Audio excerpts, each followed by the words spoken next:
কারণে আপনাকে ফোন করলাম, সেটা হচ্ছে আপনি নিশ্চয়ই শুনেছেন বা দেখেছেন ইতিমধ্যে যে মমতা ব্যানার্জির নির্দেশে রাজ্যের চারিদিকে হকার উচ্ছেদ হচ্ছে। হুম, এবং এই হকার উচ্ছেদের মধ্যখানেই একদিন মমতা ব্যানার্জি একটি মিটিং ডেকে সেখানে বলা হয়েছিল, মমতা ব্যানার্জি বলেছিলেন যে এখন 1 মাস বন্ধ থাকবে এবং এই বন্ধের সময় উনি একটা কমিটি তৈরি করে দিয়েছেন, যে কমিটিটা দেখবে যে অ্যাকচুয়ালি কোথায় কোথায় হকার উচ্ছেদ হওয়া উচিত আর কোথায় হওয়া উচিত নয়। হুম, এই নির্দেশের পরেও আমরা যেটা দেখছি সেটা হচ্ছে প্রতিদিনই কিন্তু হকারদেরকে উচ্ছেদ করা হচ্ছে। হুম। তার মানে কি মমতা ব্যানার্জি নির্দেশ দিচ্ছেন একটা আর মিডিয়ার সামনে আরেকটা বলছেন?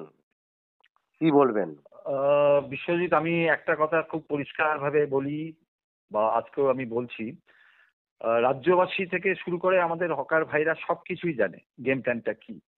নাটের গুরুকে, নাটের গুরু মমতা ব্যানার্জি। ছোটবেলায় আমি একটা সিনেমা দেখতাম, ওই কি জানে, হীরক রাজার দেশে। হুম, ওখানে হীরক রাজা পুরো রাজ্যটাকে শাসন করে লাস্টে কি হলো, হীরক রাজার পুরো হলো কি, দড়ি ধরে মারোটান রাজা হবে খান খান। ঠিক আর ২ বছরের মধ্যে, আমি পুরোনো ব্যাপারটা পরে আসছি, আমি ২ বছরের মধ্যে একই জিনিস হতে চলেছে। রাজ্যবাসী খান খান করে তাকে একদম চিৎ করে রেখে দেবে। আর তারপরে আমি বলছি, এই যে গেম প্ল্যানটা, এটা লোকসভার অনেক আগে থেকে চকআউট করা হয়েছিল। অনেক নেতাদের নিয়ে চকআউট করা হয়েছে, তার মধ্যে ববি হাকিম থেকে শুরু করে দেবাশিস বাবু, ওখানে সুজিত দা, তারপর কি যেন অতীন বাবু, হ্যাঁ, সবাইকে নিয়ে পুলিশের বড় বড় কর্তাদের দিয়ে মিটিংটা করা হয়েছিল।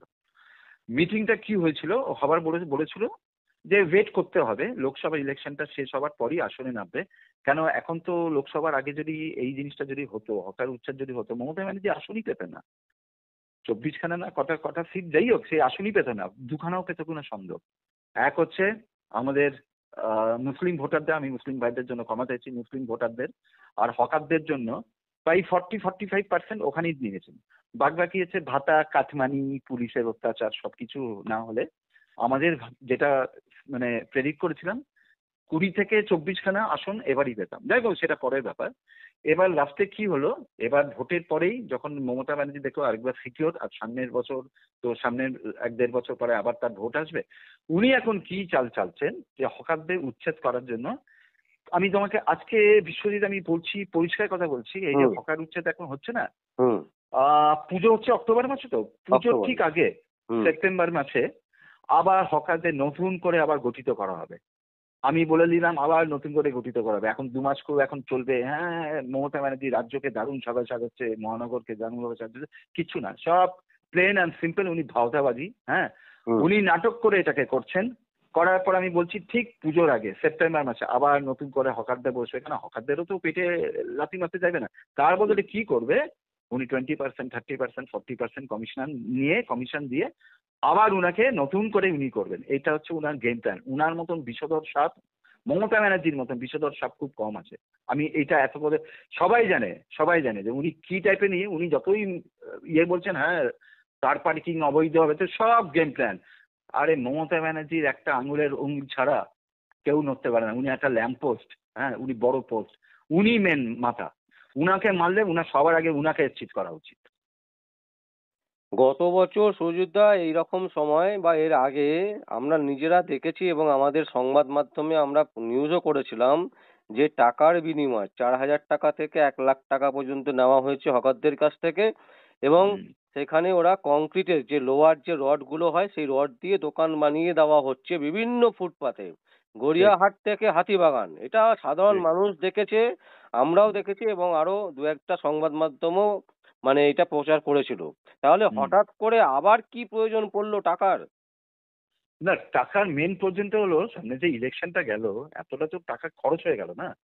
কিছুটা গোয়েঙ্কাজি দিলেন ওখানে, মানে সরি, সিএফসির বড় বড় ইউনিট তুলে, হ্যাঁ, কারোর 6,000, 10,000, 12,000, অন্যভাবে 15,000 করে ওইভাবে টাকাটা নিল। আর বাদ বাকিটা, এবার বাদ বাকি যে টাকাটা, সেটা তো তুলতে হবে। সেটা তো হকার ভাইদের পেট মারতে হবে না, নাহলে কি হবে। আমি বললাম না, এটা ভোটের অনেক আগে ব্যাপারটা গোটা ওই রকম ছিল।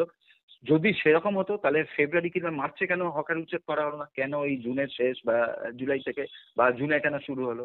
এরা ব্যাপারটা বুঝতে হবে, মানুষ অনেক সবই বুঝতে পারে। মানুষ খুব ভালো ভালোই বুঝতে পারে যে মমতা ব্যানার্জি কি বিষধর সাপ, হ্যাঁ। ও আর ওর ছেলে বা ওর ভাইপো প্রায় আমার হিসাব মতো 4,500 কোটি টাকার ওরা মালিক। হ্যাঁ, কিন্তু আজকে উচ্ছেদ যদি করা উচিত তাহলে মুখ্যমন্ত্রীকে করা উচিত, ওই বিষধর সাপটাকে করা উচিত, এই ডাকাতরানি এই দস্যু রানীটাকে করা উচিত। ওর ওর হাড়ি ভাঙা উচিত সবার আগে, আমি এটা বলতে পারি। আজকে শুভেন্দু দা, সুকান্ত, দিলীপ দা সবাই যেই এতে বলছে, আমি একই কথা বলছি। অনেক আগে থেকে গেম প্ল্যান করা ছিল। হ্যাঁ, আর এটা খুব খারাপ করেছে যে হকারদের আজকে একটা, ওদের তো রোজগার নেই, ওদের রোজগার তো সবকিছুই কেড়ে দিয়েছে মমতা ব্যানার্জি। আজকে শিয়ালদা কি আহ কি মানে ওইটার নাম কি, হাতিবাগান কি গড়িয়ার, সব চত্বরে এদের হাতিবাগান, তো কিছু তো, গড়িয়াহাট, নিউ মার্কেট সর্বত্রই এই অভিযান চলছে। সব জায়গায় আজকে বেচারারা করবেটা কি? এদের তো 2 পয়সা কি, এদের তো আর করার মতন কিছু নেই, ওরা তো শিক্ষিত, তৃণমূল এদের তো কংগ্রেস শিক্ষিত। থেকে তৃণমূল কংগ্রেস থেকে বলছে যে এই হকার উচ্ছেদের যে পরিকল্পনা এটা তো হবেই, এবং 2026-এ বিজেপির সিট কমিয়ে আনবো 72 থেকে 35। কি বলবেন? না না, 72 কেন, -72 করে দিই, কোনো অসুবিধে নেই।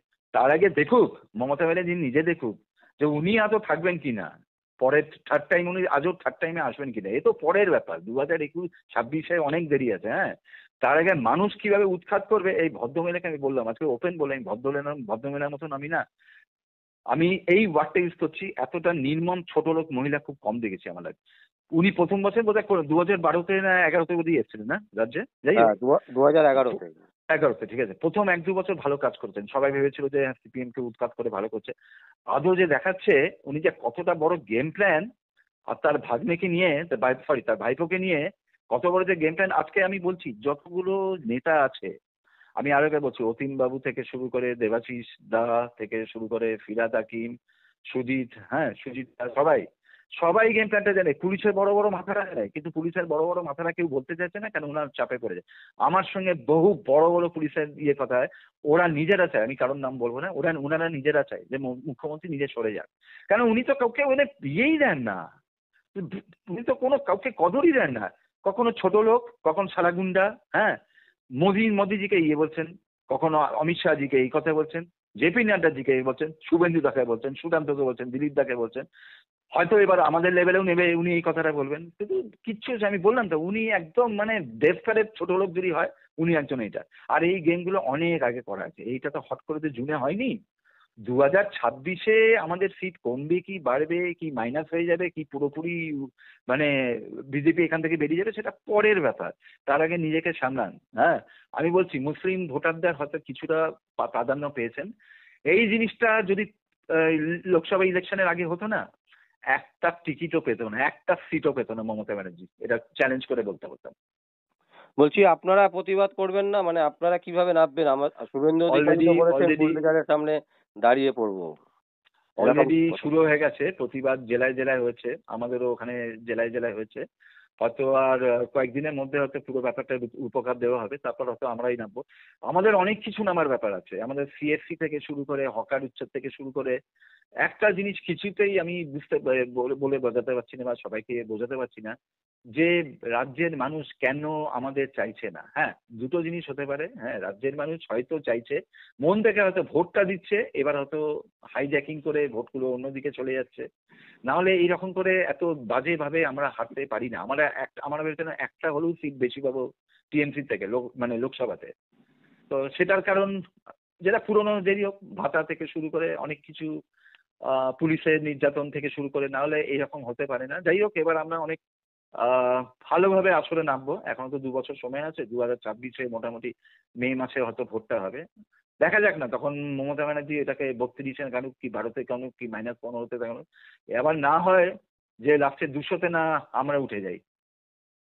সুরজিৎদা, এখানে একটা প্রশ্ন আছে। আজকে আনন্দবাজার পত্রিকা যদি দেখেন, দেখবেন আমরা যে অভিযোগটা তুলেছিলাম যে কেন্দ্র থেকে আপনাদের যে টাকা পাঠানো হয়েছিল বিভিন্ন প্রার্থীকে, হুম সেই হুম প্রার্থীরা কিন্তু সঠিকভাবে টাকা পায়নি।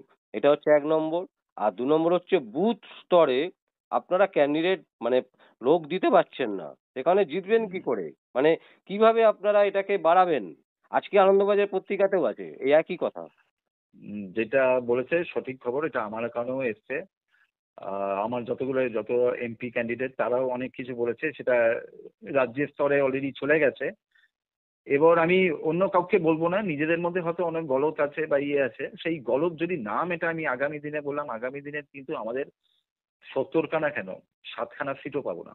এটা এখন থেকে লড়তে হবে। এখানে আমাদের সবাই এলিজিবল, বা সব, কেউ কেউ হয়তো জানি না কিভাবে ব্যাপারটাকে দেখছে, কিন্তু এই ব্যাপারটা আমিও ঠিক মেনে নিতে চাইছি না যে এমপি ক্যান্ডিডেটটা সঠিকভাবে পরিচালনা হয়নি, বা জেলা স্তরে হয়েছে কি, নিজেদের মধ্যে অনেক দোষগুণ হয়েছে। সেইগুলো আমার আশা করি এখনো মানে ওভার দ্য ফোন আমি এরকম করে বলতে পারবো না, কিন্তু ব্যাপারটা হচ্ছে আশা করা যায় এই ব্যাপারটা খুব শিগগিরই এই মাসের মধ্যে, আমি লাস্ট মাসেই বলছিলাম এই মাসের মধ্যে হয়তো 10-12 তারিখের মধ্যে সকলকে নিয়ে বসবে। অমিতাভ চক্রবর্তী দা কি সুকান্ত বাবু কি শুভেন্দু দা নিজেও এই ব্যাপারটা দেখছে। তো দেখা যাক কি হয়। রেকটিফাই তো করতে হবে, নাহলে রেকটিফাই না করলে বিজেপি কিন্তু নিচ্ছিন্ন হয়ে যাবে পশ্চিমবঙ্গ থেকে, যেটা আমরা করতে দেবো না। কিছু সৎ লোক আছে, আমি আমার মতন কিছু সৎ লোক আছি, কিছু অসৎ লোক আছে, সকলকে ইয়ে করে চাঙ্গা করে আশা করি নতুন ভাবে আবার পুরনো বিজেপিতে যারা যারা কর্তারা আছে তাদেরকে ব্যাক করিয়ে আর নতুন করে আবার মিলেমিশে করতে হবে। এখনো সময় আছে, এইটুকু বলতে পারি। 2026-এর এখন অব্দি মে মাসে ইলেকশন হবে, মানে বিধানসভার ভোটে। দেখা যাক তার মধ্যে কি হয়। অসংখ্য অসংখ্য ধন্যবাদ সুরজিৎ দা, আপনার সাথে আবার পরে আমরা যোগাযোগ করব। ভালো থাকবেন, সুস্থ থাকবেন। থ্যাংক ইউ বিশ্বজিৎ, ভালো থেকো। হ্যাঁ, অসংখ্য ধন্যবাদ। Thank you.